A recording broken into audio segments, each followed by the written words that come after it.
Now, right now, we're actually approaching the end of 2021's RRSP season. For those that don't know, the deadline for RRSP is actually around the end of February. So if you want to buy RRSP and write off your tax for 2021, you should do so before that date. Now, during this time, one of the most common questions I get either in email from my subscribers or even my clients are that if we have limited resource, should we be focusing on TFSA or RRSP first? So for this week's video, what I thought I would do is dive deeper into this topic to talk about when is it more suitable to buy RRSP and when is it more suitable to buy TFSA. Now, before we start, just a quick reminder, we'll be launching a brand new promotional campaign on our private Facebook group. These will be for the new clients signing up. And then there will be including brand new benefits relating to estate planning that new clients could enjoy if they were to sign up this year. So if you're interested to check it out, make sure you click the link below to join our private group so that when we announce the launch, you will be notified. Now, with that out of the way, without further ado, let's jump into today's video. Now, to start the video, my quick answer is that when it comes to RRSP or TFSA, personally, I feel like RRSP most of the time will be more efficient than TFSA with a few exceptions. So in this video, I'll be going through three sections. Number one is my rationale on why that is the case. Number two are what are some exceptions or times where TFSA is going to work better. And number three are some common myths and misconceptions or questions or challenges people always pose when it comes to this debate, and I want to take you guys through and talk about them one by one. So first part will be very quickly, it's just basically the rationale on why I think RRSP works better than TFSA, and my main reason is basically the tax refund you get from RRSP is way too powerful to ignore.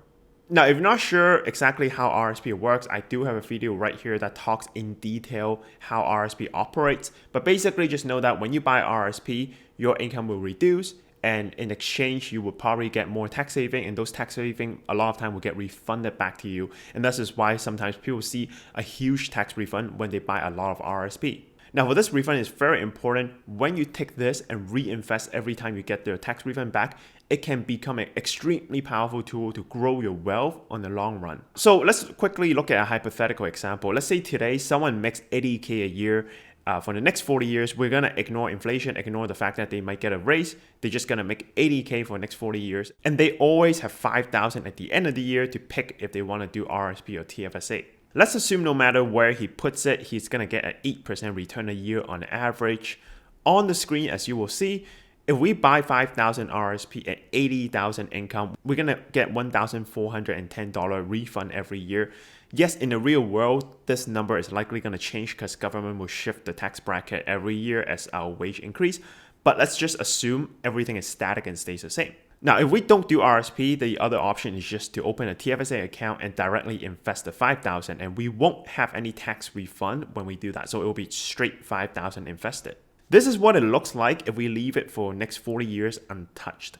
Now, obviously, doing RRSP and then reinvesting the refund is going to net us more before tax because we have been getting refunds every year, so we have more money to work with. But since RRSP does have tax on withdrawal, we need to account for that as well.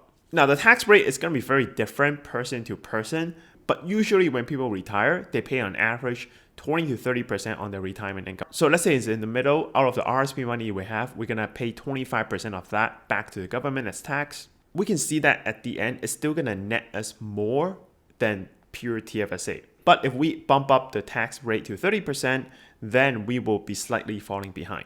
So as you can see, if we do reinvest our tax refund consistently, this can yield us a lot more in the future, even if we have to factor in the tax. Now, however, this is just a pure math and very simple explanation. There are going to be a lot more things involved for everyone's individual financial plan. For example, you can do things like RRSP meltdown to control the tax even earlier. RRIF, you have a spouse, you can do income split over 65. There are also other incomes and pension on the side you also want to consider. So the reality is going to be a lot more complicated, and it's going to be more like a case by case on, is it really going to net you more? But if we're just purely looking at the dollar amount and the effect of tax refund plus compounding for the long run, this can potentially be a lot more powerful than TFSA. Now, however, as we said before, this doesn't mean RRSP is always better. There are exceptions that makes RRSP especially good, and there are times that makes TFSA a lot more attractive. So let's go over some scenarios or situation where you want to consider one over the other.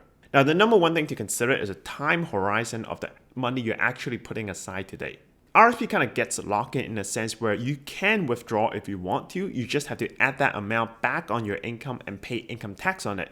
So if you're withdrawing early when you're younger, while you're working full-time those years, you're going to add those income on your full-time income on top, and it's not going to be very efficient because your tax bracket is going to be quite high. So if the money you're putting away today has more of a short-term goal, then you might want to consider TFSA over RRSP unless you have the following two goals. The first goal is if you're acquiring your very first home and you don't have $35,000 in your RRSP yet. Now, in previous video when we talked about first-time home buyers, we have discussed this topic already.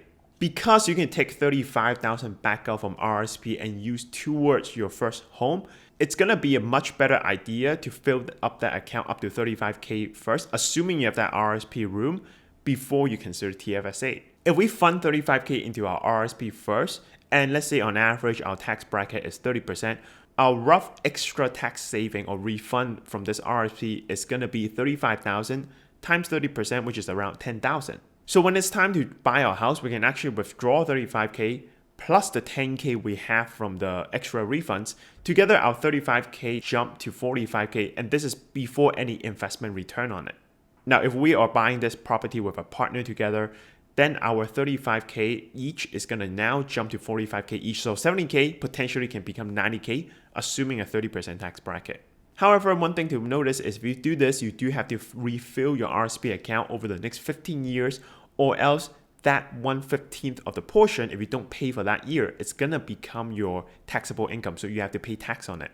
Now, another goal that will make RRSP potentially better than TFSA is if you want to use it for your own future education and your RRSP don't have $20,000 in it already.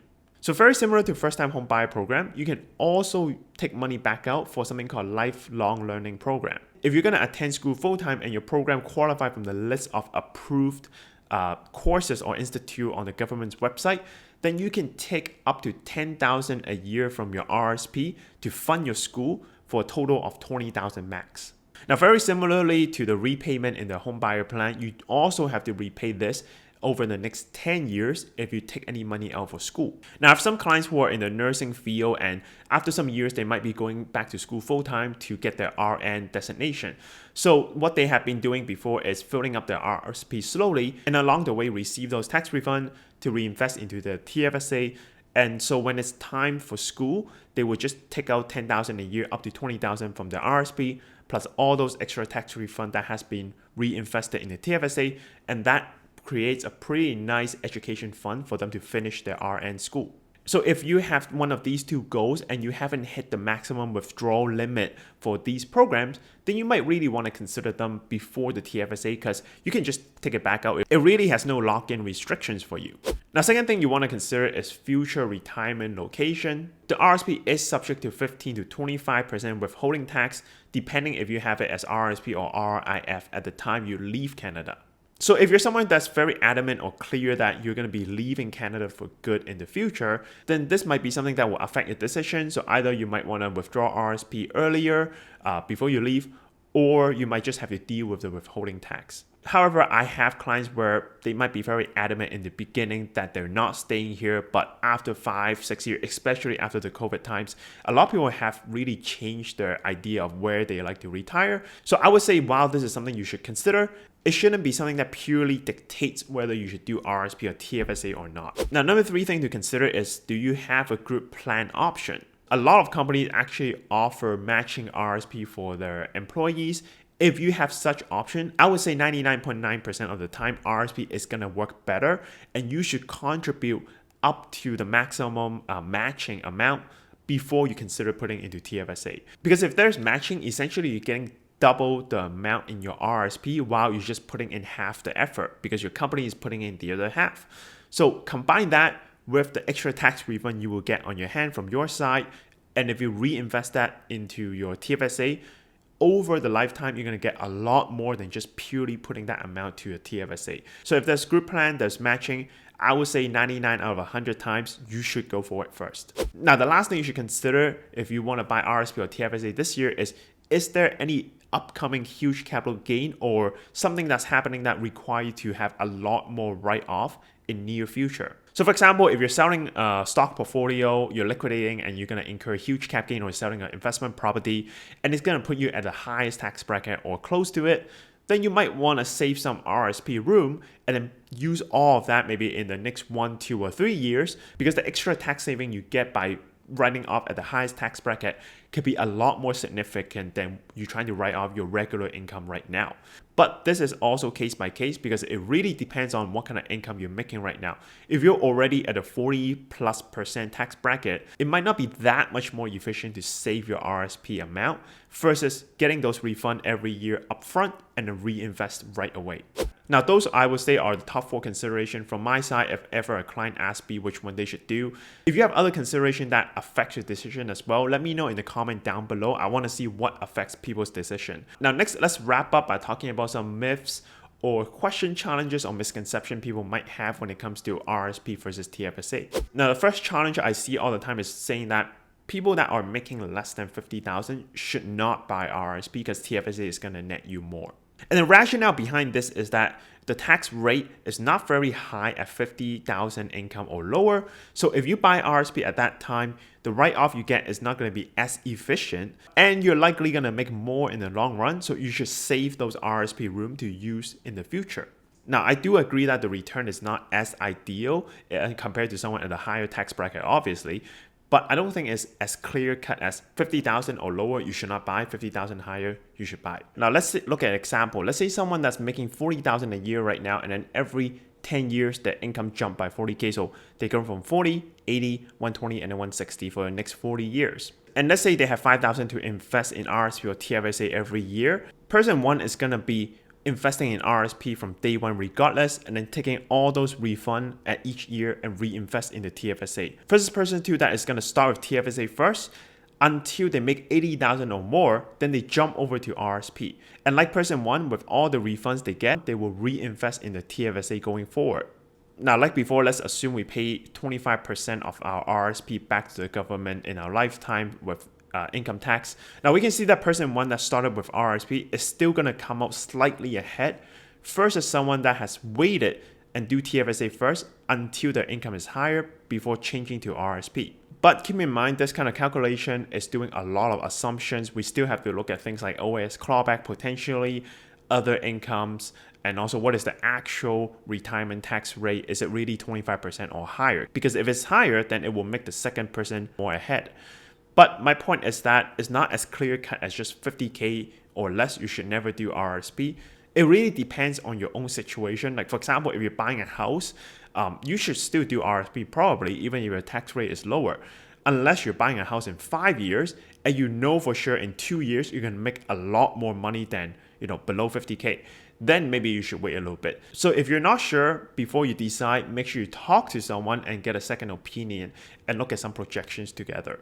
Now, the second thing is I see sometimes people say, well, I'm expecting a large cap gain in the future, so why don't I wait to use my RSP room until I'm getting that cap gain so that I get more return and more tax saving? Now, this is quite common, especially for people that start to have multiple properties, because they have to think about liquidations further into the future. Now, I would say in some cases that would make sense, especially if there's a huge discrepancy between your current tax bracket and the tax bracket you will be in when you sell your property.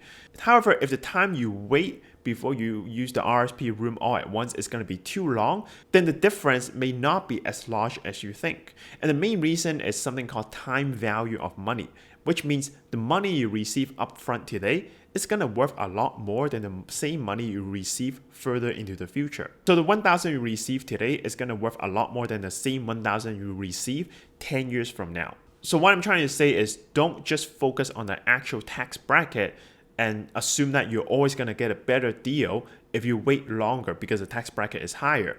Depending on the years, depending on what you're doing with the refunds, the opportunity cost, and inflation, the actual benefit on waiting a long time could be a lot less than what is showing on paper, or you might even be behind. So again, if you're really not sure, then maybe you want to consult someone before making these kind of decisions. Now, finally, if you watch everything, or even if you talk to someone and at the end you still feel like you don't have a very solid answer and you just feel very uncomfortable putting the money in the RSP because you feel like it's locked in for a long time and you just want that flexibility, I would say at the end of the day, you can still do TFSA over RRSP because I think comfort is the number one importance when it comes to your own finance.